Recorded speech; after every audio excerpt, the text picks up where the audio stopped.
Hello friends, welcome to our YouTube channel तैयारी exam की। जिन लोगों ने अभी तक हमारे यूट्यूब चैनल को सब्सक्राइब नहीं किया है, सब्सक्राइब कर लें, बेल आइकन को प्रेस कर दें ताकि हमारे वीडियोज़ के अपडेट्स आपको समय समय पर मिलते रहें।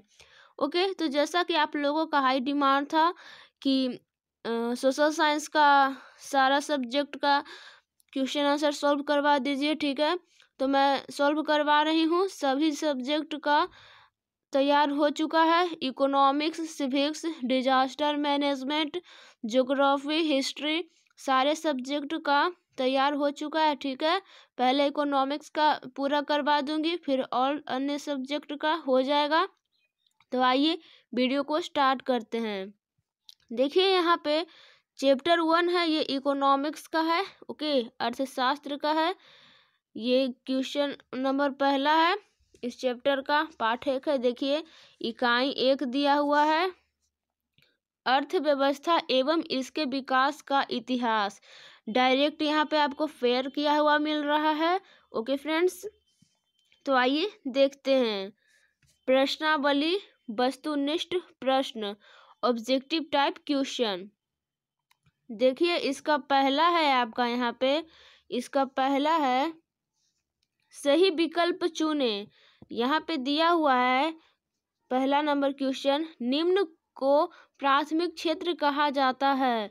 तो इसके यहाँ पे 4 ऑप्शन था आपका पहला में था सेवा क्षेत्र, ये दूसरा में है कृषि क्षेत्र, तीसरा में औद्योगिक क्षेत्र और घ में है इनमें से कोई नहीं। तो इसका राइट आंसर आपका हो जाएगा ख, ठीक है। तो डायरेक्ट आंसर लिख दिए हैं, ख इज द राइट आंसर। कृषि क्षेत्र को प्राथमिक क्षेत्र कहा जाता है। देखिए क्वेश्चन नंबर 2 है आपका, यहाँ पे इनमें से कौन देश में मिश्रित अर्थव्यवस्था है। बुक नहीं है तो बता दे रही हूँ उसके लिए। यहाँ पे 4 ऑप्शन था, क में था अमेरिका, ख में था चीन और ग में है यहाँ पे भारत और घ में था इनमें से कोई नहीं। तो आप लोगों को पता है कि मिश्रित अर्थव्यवस्था भारत में पाया जाता है, तो ग इज द राइट आंसर, ठीक है। आइए देखते हैं क्वेश्चन नंबर 3 क्या है आपका। 3 है भारत में योजना आयोग का गठन कब किया गया था। तो बहुत ही इंपॉर्टेंट क्वेश्चन है फ्रेंड्स। तो यहाँ पे आपका आंसर हो जाएगा 15 मार्च 1950 ईस्वी को। इसका ऑप्शन था क, ठीक है। तो आप लोग कॉपी में बनाइएगा तो इस तरह से बनाइएगा। देखिए क्वेश्चन नंबर 4 है आपका, जिस देश का राष्ट्रीय आय अधिक होता है वह देश कहलाता है। तो ध्यान दीजिएगा, तो उसका राइट आंसर हो जाएगा ख, विकसित, ठीक है। विकसित कहलाता है, जिस देश का राष्ट्रीय आय अधिक होता है वह देश विकसित कहलाता है। क्वेश्चन नंबर 5 है, इनमें से किसे पिछड़ा राज्य कहा जाता है। बुक में आपके पास 4 ऑप्शन थे, क था पंजाब, ख था केरल, ग है बिहार और घ था दिल्ली। तो आप लोगों को पता है कि बिहार स्टेट को पिछड़ा राज्यों में माना जाता है और सबसे प्रथम स्थान पे रखा जाता है। तो आइए हम लोग चलते हैं इसका क्वेश्चन नंबर 2 पे। क्या था इकोनॉमिक्स का। देखिए रिक्त स्थानों की पूर्ति करें। यहाँ पे आपको सारे दीर्घोत्तरीय प्रश्न भी मिलेंगे, लघुत्तरीय प्रश्न भी मिलेंगे, तो वीडियो को अंत तक देखते रहिएगा। देखिए रिक्त स्थानों की पूर्ति करें। क्वेश्चन नंबर पहला है इसका, भारत अंग्रेजी शासन का एक उपनिवेश था। यहाँ पे फिलिंग द ब्लैंक्स करना था आपको। क्वेश्चन नंबर 2 है इसका, अंग्रेजों ने भारतीय अर्थव्यवस्था का क्या किया। तो शोषण किया। 3 है यहाँ पे, अर्थव्यवस्था आजीविका अर्जन की क्या है। तो प्रणाली है। क्वेश्चन नंबर 4 है, द्वितीय क्षेत्र को औद्योगिक क्षेत्र कहा जाता है। द्वितीय क्षेत्र को क्या कहा जाता है फ्रेंड्स। तो द्वितीय क्षेत्र को आपको औद्योगिक क्षेत्र कहा जाता है, ओके।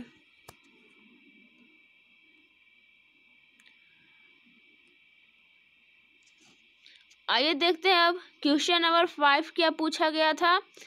आर्थिक विकास आवश्यक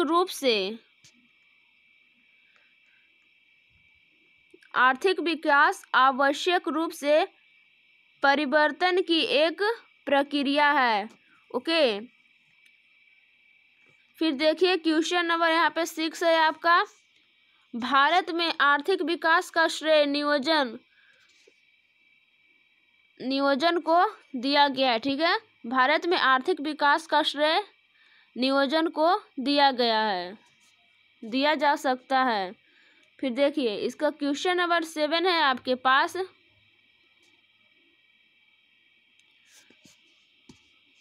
आर्थिक विकास की माप करने के लिए प्रति व्यक्ति आय को सबसे अधिक सूचकांक माना जाता है।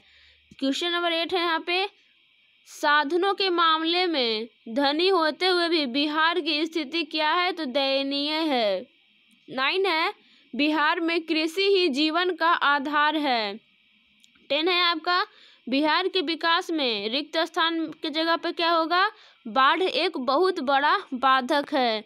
ओके, आइए चलते हैं हम लोग अब लघु उत्तरीय प्रश्न पे, शॉर्ट आंसर क्वेश्चंस पे। ठीक है, इसे भी देख लेते हैं हम लोग। देखिए यहाँ पे इसका क्वेश्चन नंबर पहला है, अर्थव्यवस्था किसे कहते हैं, तो यहाँ पे है, अर्थव्यवस्था एक ऐसा तंत्र या ढांचा है जिसके अंतर्गत विभिन्न प्रकार की आर्थिक क्रियाएं संपादित की जाती है, अर्थव्यवस्था कहलाता है। ओके, तो देखिए यहाँ पे अब अगला क्वेश्चन क्या है, मिश्रित अर्थव्यवस्था क्या है, तो इसका उत्तर हो जाएगा आप लोगों का, मिश्रित अर्थव्यवस्था क्या है, तो मिश्रित अर्थव्यवस्था पूंजीवादी तथा समाजवादी अर्थव्यवस्था का मिश्रण है। मिश्रित अर्थव्यवस्था वह अर्थव्यवस्था है जहां उत्पादन के साधनों का स्वामित्व सरकार तथा निजी व्यक्तियों के पास होता है। ठीक है, आइए देखते हैं क्वेश्चन नंबर 3 क्या है आप लोगों का।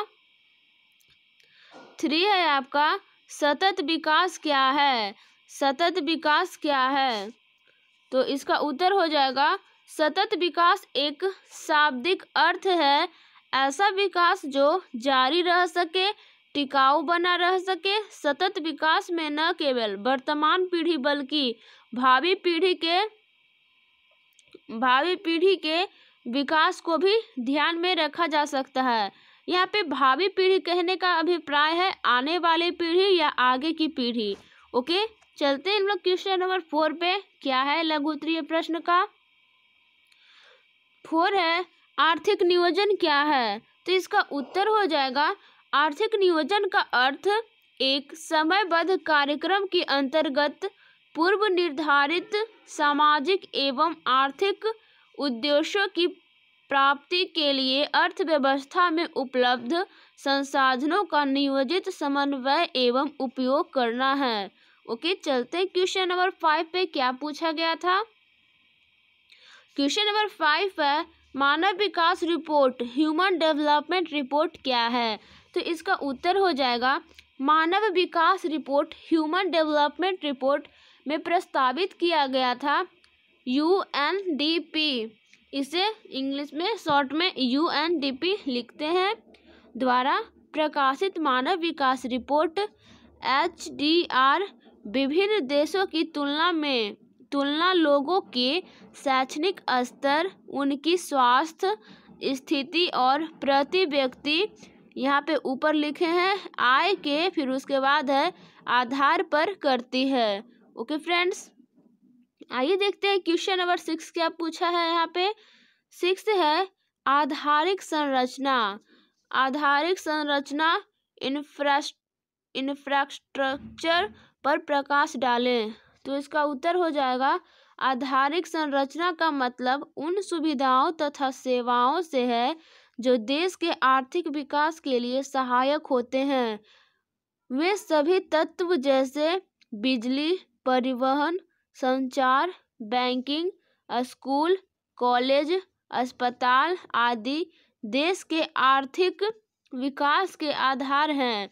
उन्हें देश का आधारिक संरचना यानी कि आधारभूत ढांचा कहा जाता है। ओके, लघु उत्तरीय प्रश्न समाप्त हो गया। आइए हम लोग चलते हैं दीर्घ उत्तरीय प्रश्न, क्या था। सब NCERT बुक का है फ्रेंड्स। ओके, बाहर कहीं का भी नहीं है। ओके, NCERT बुक से भी करवा रही हूँ, जो है और सटीक आंसर है। ओके, देखिए क्या है, दीर्घ उत्तरीय प्रश्न लॉन्ग आंसर क्वेश्चंस का क्वेश्चन नंबर पहला है आपका, अर्थव्यवस्था की संरचना स्ट्रक्चर ऑफ इकोनॉमी से क्या समझते हैं, इन्हें कितने भागों में बांटा गया है। तो इसका आंसर हम यहाँ पे दिए हैं, अर्थव्यवस्था की संरचना का मतलब है विभिन्न उत्पादन क्षेत्रों में इसके विभाजन से है। इन्हें 3 भागों में बांटा गया है, जिनमें पहला है, ध्यान से सुनिएगा, प्राथमिक क्षेत्र। प्राथमिक क्षेत्र को कृषि क्षेत्र भी कहा जाता है। ओके, क्वेश्चन आया था ना, प्राथमिक क्षेत्र को किस क्षेत्र के नाम से जाना जाता है, तो कृषि क्षेत्र के नाम से। इसके अंतर्गत कृषि, पशुपालन, मछली पालन, जंगलों से वस्तुओं को प्राप्त करना जैसे व्यवसाय आते हैं। दूसरा है यहाँ पे द्वितीयक क्षेत्र। तो यहाँ पे दिया गया है, द्वितीयक क्षेत्र को औद्योगिक क्षेत्र भी कहा जाता है। कौन सा क्षेत्र कहा जाता है द्वितीयक क्षेत्र को, तो औद्योगिक क्षेत्र भी कहा जाता है। और इसके अंतर्गत आते हैं खनिज व्यवसाय, निर्माण कार्य, जनोपयोगी सेवाएं जैसे गैस और बिजली आदि के उत्पादन आते हैं। आइए चलते हैं, तीसरा क्षेत्र कौन सा है यहाँ पे, तो तीसरा क्षेत्र आपका तृतीयक क्षेत्र है। तो तृतीयक क्षेत्र को किस क्षेत्र के नाम से जानते हैं, तो सेवा क्षेत्र भी कहा जाता है। इसके अंतर्गत क्या क्या आते हैं, बैंक एवं बीमा, परिवहन, संचार एवं व्यापार आदि क्रियाएं सम्मिलित होती है। ये क्रियाएं प्राथमिक एवं द्वितीयक क्षेत्रों की क्रियाओं को सहायता प्रदान करती है, इसलिए इसे सेवा क्षेत्र कहा जाता है। ओके, समझ में आ रहा होगा आप लोगों को। वीडियो को देख लीजिएगा और इसे स्क्रीनशॉट लेके आप लोग अपने नोटबुक पे जरूर बना लीजिएगा, बहुत ही काम आएगा। ठीक है, देखिए क्वेश्चन नंबर 2 है आपका, आर्थिक विकास क्या है, आर्थिक विकास तथा आर्थिक वृद्धि में क्या अंतर है बतावें। तो इसका उत्तर हो जाएगा आप लोगों का, आर्थिक विकास का मुख्य उद्देश्य अर्थव्यवस्था के समस्त क्षेत्रों में उत्पादकता का ऊंचा स्तर प्राप्त करना होता है। आर्थिक विकास तथा आर्थिक वृद्धि में अंतर निम्न है। यहाँ पे है आर्थिक विकास, यहाँ पे है आर्थिक वृद्धि। आर्थिक विकास शब्द का प्रयोग विकासशील अर्थव्यवस्थाओं के लिए या के संदर्भ में किया जा सकता है, और आर्थिक वृद्धि शब्द का प्रयोग आर्थिक दृष्टि से विकसित देशों के संबंध में किया जा सकता है। आर्थिक विकास में विकासशील, ओके, और आर्थिक वृद्धि में विकसित। आइए अब देखते हैं question number 3। Okay, question number 3 है,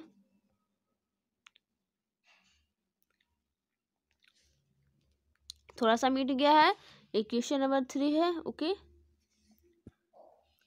क्वेश्चन नंबर 3 कह रहा है, आर्थिक विकास की माप कुछ सूचकांकों के द्वारा करें। ओके, तो इसका उत्तर हो जाएगा आपका यहाँ से, राष्ट्रीय आय को आर्थिक विकास का एक प्रमुख सूचक माना जाता है। किसी देश में एक वर्ष की अवधि में उत्पादित सभी वस्तुओं एवं सेवाओं के मौद्रिक मूल्य के योग को राष्ट्रीय आय कहा जाता है। ओके, फिर सामान्य तौर पर जिस देश का राष्ट्रीय आय अधिक होता है वह देश विकसित कहलाता है। ठीक है, जिसका राष्ट्रीय आय अधिक होता है विकसित कहलाता है, और जिस देश का राष्ट्रीय आय कम होता है वह देश अविकसित कहलाता है। फिर यहाँ पे देखिए, प्रति व्यक्ति आय, आर्थिक विकास की माप करने के लिए प्रति व्यक्ति आय को सबसे उचित सूचकांक माना जाता है। प्रति व्यक्ति आय देश में रहते हुए व्यक्तियों की औसत आय होती है। राष्ट्रीय आय को देश की कुल जनसंख्या से भाग देने पर जो भागफल आता है वह प्रति व्यक्ति आय कहलाता है। फॉर्मूले के रूप में इस पॉइंट को बहुत ही अच्छे से आप लोग लीजिएगा, ठीक है। यहाँ से बहुत ही इम्पोर्टेंट पॉइंट है, एग्जाम में भी आता है बहुत बार कि राष्ट्रीय आय क्या है, राष्ट्रीय आय से आप क्या समझते हैं। तो इसका उत्तर हो जाएगा राष्ट्रीय आय को देश की कुल जनसंख्या से भाग देने पर जो भागफल आता है वह प्रति व्यक्ति आय कहलाता है। ओके, ठीक है। देखिए, प्रति व्यक्ति आय बराबर राष्ट्रीय आय बटा कुल जनसंख्या, इस तरह से भी आप लोग याद कर सकते हैं। जब फॉर्मूला याद होगा तो डेफिनेशन भी याद हो जाएगा। देखिए, प्रति व्यक्ति आय किसे कहते हैं, तो राष्ट्रीय आय में देश की कुल जनसंख्या से भाग देने पर जो भागफल आता है उसे प्रति व्यक्ति आय कहते हैं, ठीक है।